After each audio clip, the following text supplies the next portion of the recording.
Toi qui as fait le choix, comme moi, d'entreprendre en solo, tu as certainement remarqué que pour amener son business à la vitesse supérieure, tu as besoin de maintenir un bon taux d'énergie, pas juste physique, mais surtout un bon niveau d'énergie morale, mentale.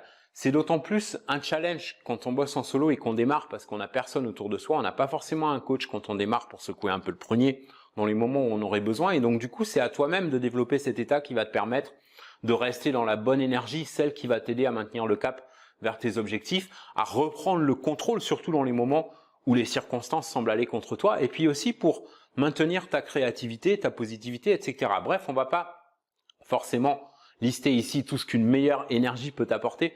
Ce qu'on va regarder ensemble, surtout aujourd'hui, c'est comment préserver un maximum d'énergie. Parce que tu sais, il y a des petits trucs comme ça qui peuvent te bouffer une quantité impressionnante d'énergie tous les jours sans même que tu t'en rendes compte. Et donc, ce que je vais partager ici avec toi, c'est une technique simple que je connais, que j'ai appliquée quand j'ai démarré et qui peut réellement t'aider toi aussi à préserver un maximum de ton énergie pour pouvoir la consacrer à tout ce qui va te faire progresser dans ton business. Ça te dit d'en savoir plus? Alors surtout, lâche pas la suite.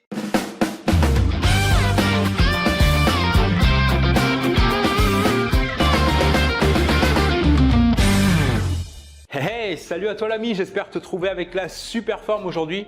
Si ce n'est pas le cas, t'inquiète, on va faire tout pour y remédier ici en quelques minutes. Sois bienvenue dans ce nouvel épisode d'Eric.Solutions qui sera divisé en deux parties. Dans celle d'aujourd'hui, on va parler du meilleur moyen de préserver une énergie qu'on gaspille souvent inutilement sans même s'en rendre compte parce que cette énergie qui semble si souvent manquer, en fait, on l'a déjà en soi. Simplement, on l'exploite souvent très mal et de façon inconsciente. On va voir ensemble comment remédier très facilement à ça pour pouvoir enfin consacrer cette énergie à son développement et à celui de son business aussi, bien sûr. Ensuite, dans le prochain épisode, je te donnerai mon système tout aussi simple pour générer encore plus d'énergie facilement dans les moments où tu sens que tu en as le plus besoin. Il y a un truc qu'on avait regardé dans un autre épisode de la chaîne, plus ancien, par contre, je ne sais plus lequel, tu vois. Si je le retrouve, je te mettrai le lien en description, dans lequel je te disais en gros que l'énergie dont on a besoin pour rester au top dans son business et dans sa vie aussi, c'est pas un truc qui sort comme ça de nulle part.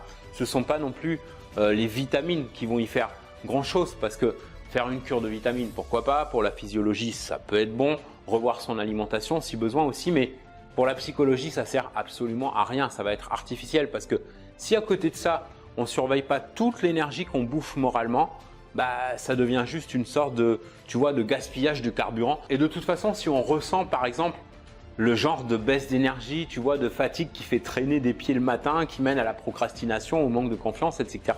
Je suis passé par là moi aussi, donc je connais.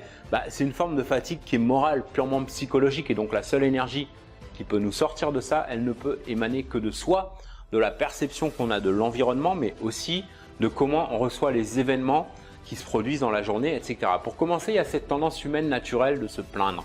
Alors ça peut être des petites plaintes comme ça, par-ci par-là, de rien du tout, mais ça peut très vite devenir insidieux, avoir des conséquences désastreuses sur le long terme et en tout cas, déjà sur le court et moyen terme, ça mobilise plus d'énergie qu'on ne pense. Alors, il ne s'agit pas d'aller contre sa propre nature, mais simplement de se surprendre quand ça arrive et de se fixer un simple choix. Je vais revenir là-dessus, mais déjà, regarde l'énergie qu'on perd, juste en se répétant des petites phrases auxquelles on ne fait même plus attention, genre, tu vois par exemple, oh c'est pas possible, oh il n'y a rien à faire, oh c'est trop dur, oh j'y arriverai jamais, oh aujourd'hui j'ai pas la forme, aujourd'hui je le sens pas, etc., etc.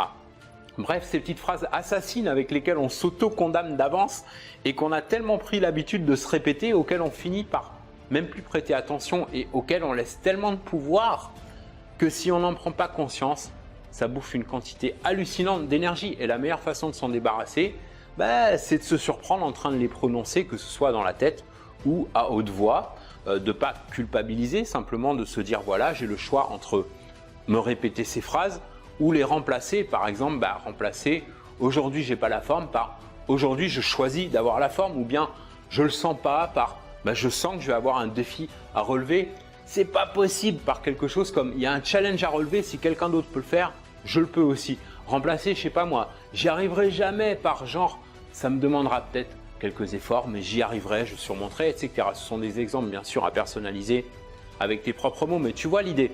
Ensuite, il y a la critique aussi. Est-ce que tu sais qu'à chaque fois qu'on critique mentalement quelqu'un, par exemple, je sais pas moi, une célébrité qu'on voit dans un magazine ou à la télé et qui projette un trait de caractère qu'on déteste particulièrement, et en fait, on se tire une balle dans le pied quand on fait ça parce que ça déclenche des émotions négatives qui bouffent de l'énergie.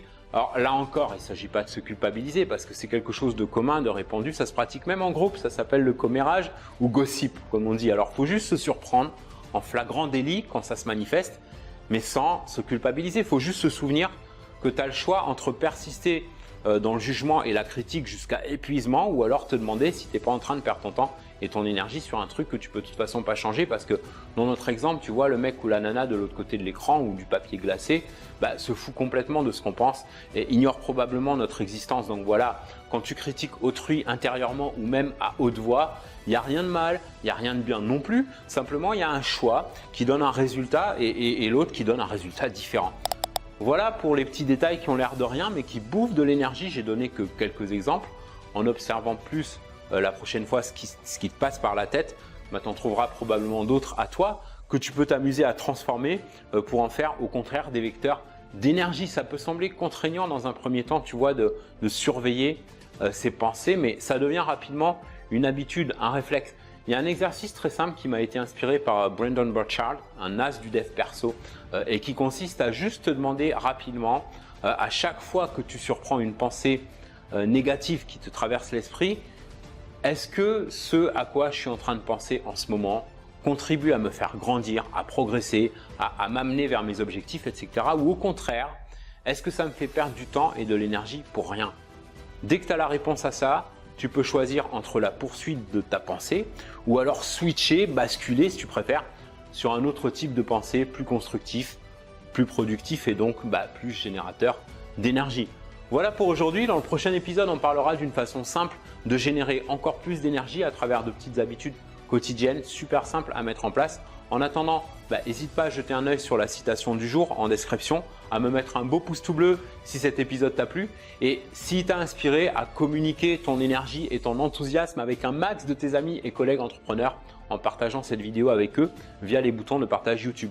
Merci pour avoir suivi cet épisode, je te kiffe. Si tu kiffes cette chaîne, pense à t'abonner si ce n'est pas encore fait. On se retrouve dans la prochaine vidéo. En attendant, prends soin de toi et fais une différence dans ton business et dans ta vie aujourd'hui.